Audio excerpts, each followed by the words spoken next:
सोलापूर विधान परिषद पोटनिवडणुकीत भाजपचा विजय. राजेंद्र राऊत 365 मताच्या आघाडीने विजयी.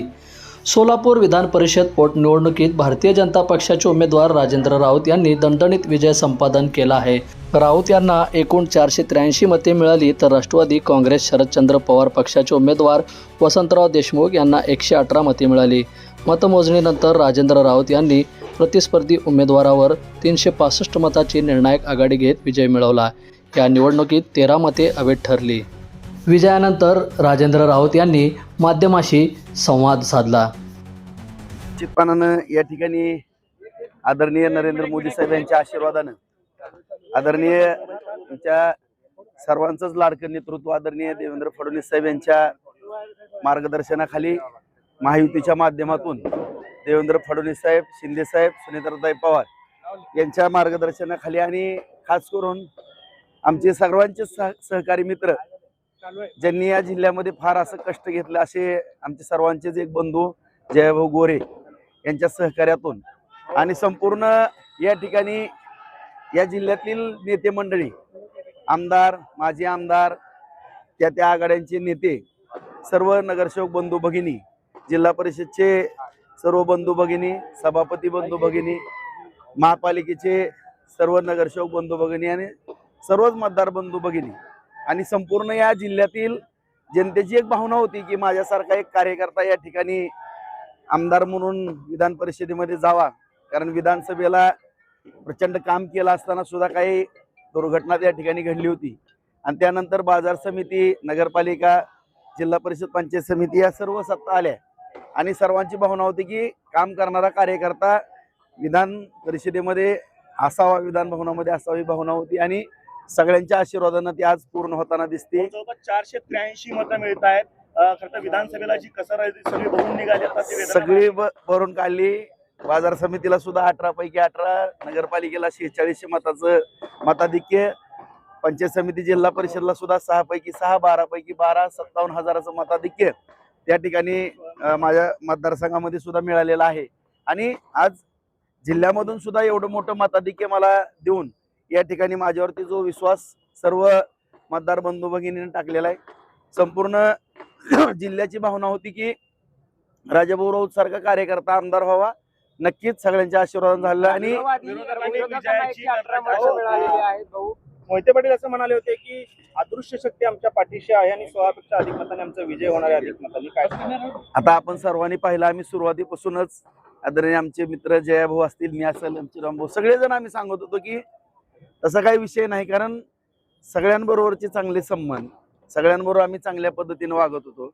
त्यांच्या बाबतीत ही आज रामभाऊ जरी माझे या ठिकाणी सहकारी आहेत, त्यांच्यासमोर सुद्धा सांगतो की आदरणीय देवेंद्र फडणवीस साहेबांनी मला सूचना त्यावेळेस केलेल्या होत्या की राजाभाऊ, कुठल्याही पक्षाचा कार्यकर्ता असेल, नेता असेल, त्याच्याबरोबर तुम्ही सलोख्याचे संबंध ठेवा. कुणाच्याही दारात कधी जायची वेळ येईल सांगता येत नाही. ही निवडणूक आहे, राजकारण आहे. त्यांच्याबरोबरही गेल्या 1.5 महिन्यापर्यंत माझे संबंध चांगले होते. परंतु एवढा युगो आणि मुझे गिनो ही दुर्दैवाची बाब आहे. एवढं दहशतीचं राजकारण किंवा एवढा युगो आम्ही पाहिलं त्यांच्या आदल्या दिवशी. आता सगळ्यांची इच्छा होती की माझ्यासारख्या कार्यकर्त्याला बिनविरोध करायची भावना होती. परंतु एक सर्वसामान्य कार्यकर्त्याला बळीचा बकरा करण्याचा प्रयत्न केला. त्यांना जर लय खुमखुमी होती तर स्वतःच्या घरातला उमेदवार म्हणून त्याने पुढे यायला पाहिजे होतं. मग ही जी 118 आहे ना, ती सुद्धा पडली नसती. अशा परिस्थितीचा निकाल राहिला असता. आणि या ठिकाणी मी कुठलंही म्हणजे कुणाचेही आम्हाला उणे धुणे काढायचे नाहीत.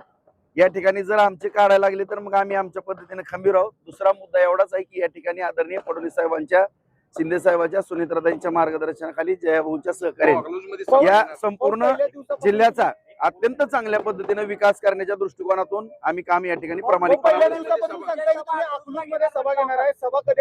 नक्की सभा अधिवेशन झाल्याबरोबर एक अत्यंत महत्वाची चांगली सभा होणार आहे. कारण मला घेणं गरजेचं आहे. त्यांनी ही निवडणूक विधान परिषदेची होती, नेली DCC बँकेवरती. आता DCC बँकेत सुद्धा आम्ही निवडणूक लावतोय आणि ते सुद्धा DCC बँकेवरती अत्यंत चांगले उमेदवार काढून DCC बँक सुद्धा आम्ही या ठिकाणी भारतीय जनता पार्टी महायुतीच्या माध्यमातून ती सुद्धा त्याच्यावरती सुद्धा वर्चस्व प्रस्थापित करू. कारण आपण पाहिलं की गेली 16-17 वर्ष झालं DCC बँकेचा लढा आहे. माझा कुठलाही त्यामध्ये स्वार्थ ना, आपण सर्वांनी पाहिलं असेल. मी 1 लाख रुपयाचं कर्ज सोसायटीसाठी घेतो आणि तेच भरतो, नवं जुनं करतो. कर्ज तर सगळ्याला लागतंय. मला पण नॅशनल बँकेचं कर्ज आहे. ह्यांना कर्ज घ्यायला आम्ही अडवलं नाही. सहकार चळवळ जुन्या जाणत्या माणसांनी जाणत्या माणसांनी भरपूर काम केलेलं आहे. चांगली बँक चालवली होती. परंतु दुर्दैवानं ही मोठी टोळी त्या ठिकाणी घुसली आणि खास करून ही जे आम्हाला बोलतात ते तुम्ही पाहिलं असाल आता व्हॉट्सअप फेसबुकवरती सुद्धा की ह्यांनी कशा पद्धतीने बँकेचा दुरुपयोग केला, काय केला आपल्या सगळ्याला माहिती आहे. आणि माझ्यावरती आरोप, मी काय केलं, शेतकऱ्याची बँक वाचवली, 2600 रुपयाच्या ठेवी झालेल्या होत्या त्या 6,500 कोटीपर्यंत नेल्या. हा काय गुन्हा आहे का? आज आपण दुसऱ्या बँकेत जर नॅशनल बँकेत गेलो तर शेतकऱ्याला कर्ज मिळत नाही. आज आपल्या कुटुंबातली बँक असल्यासारखं आपण जिल्हा मध्यवर्ती बँकेकडे पाहतो. अत्यंत उत्कृष्ट अशी बँक करण्याचाही आम्ही प्रयत्न करू. त्याचबरोबर दूध संघ, जिल्हा दूध संघ जो बंद पडलेला आहे, हीच मंडळी होती तिथं. तो दूध संघ सुद्धा आपण चांगल्या ताकदीने या ठिकाणी चालवण्याचा प्रयत्न करू, जेणेकरून तुम्हाला या ठिकाणी अत्यंत चांगल्या पद्धतीचा विकास या ठिकाणी आदरणीय फडणवीस साहेबांच्या, शिंदे साहेबांच्या, सुनेत्राताईंच्या, भाऊंच्या सहकार्यानं छानपैकी विकास, जसा बार्शीमध्ये आम्ही 5,000 कोटीचा निधी नेलेला आहे, त्याच पद्धतीनं सगळ्या वरिष्ठांच्या मार्गदर्शनाखाली जिल्ह्यामध्ये सुद्धा चांगल्या पद्धतीचं नियोजन केलं जाईल. आणि विशेष करून माळशिरस तालुक्यामध्ये सुद्धा जी काही कित्ता गिरवला जातो, कुठपर्यंत मर्यादा आहे त्यांची, काय आहे? एक आई त्यांना द्या होत्या म्हणून तुमचं कौतुक आहे. कुठली संस्था नीट ठेवली सांगा ना.